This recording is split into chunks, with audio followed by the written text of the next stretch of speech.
Vallahi ya.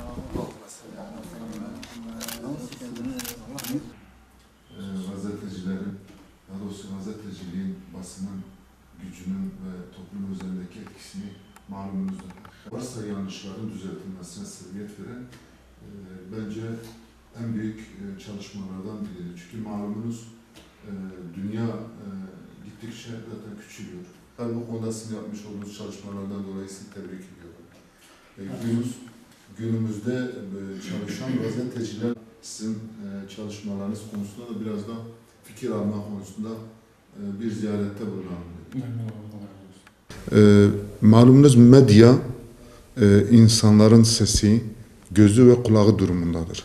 Yani bir dünya üzerinde oluşmuş olan herhangi bir haberin, olayın veyahut da vakanın topluma, özellikle de bireylere doğru bir şekilde yansıtılmasında en büyük rol medyanın roludur.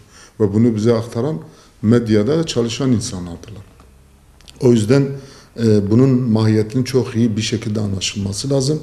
Ve bu güzel çalışmalardan dolayı da hakikaten kendilerine müteşekkiriz. Çünkü bugün toplumda yapılan yanlışlıklar veyahut da güzellikler fark etmez. İkisinin de halka indirilmesinde faydalı çalışmalar, büyük emekler sarf eden bu basın çalışanlarına Allah yardımcıları olsun. Çünkü bazen çok zor ortamlarda çalışıyorlar. Öncelikle Rabbim onlara güç kuvvet versin. Hakikaten çok faydalı, güzel işler ortaya koyuyorlar.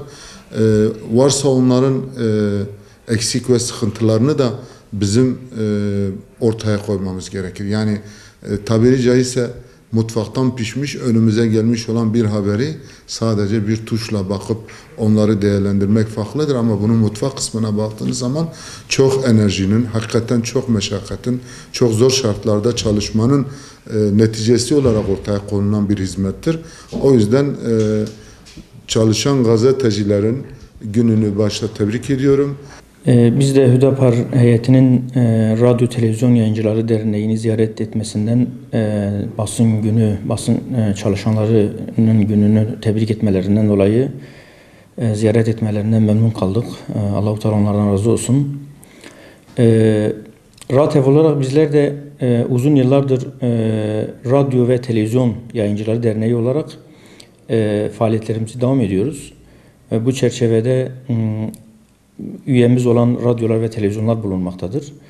Biz basını ve medyayı insanlara hakkı, hakikati ve gerçeği iletme konusunda bir araç olarak görüyoruz. Rabbimizin emrolunduğun gibi dosdoğru ol ayet-i kerimesi ve size bir fasık haber getirdiğinde onu araştırın ilkelerini, düsturlarını ilke edinerek bu çerçevede faaliyetlerimizi yürütmeye ve insanlara gerçeği, doğruyu en iyi şekilde iletmeye ve halkımızı bilgilendirmeye çalışıyoruz. Bu çerçevede çalışmalarımız devam ediyor. Basın çalışmasını hakikaten çok beğeniyoruz ve aynı zamanda bir nimet olarak görüyoruz. Hüdapar İl Başkanı ve heyetini kabul ettik. Teşekkür ediyoruz bizi bugün de yalnız bırakmadıkları için. Biz özellikle medya mensupları olarak, gazeteciler olarak şuna inanıyoruz.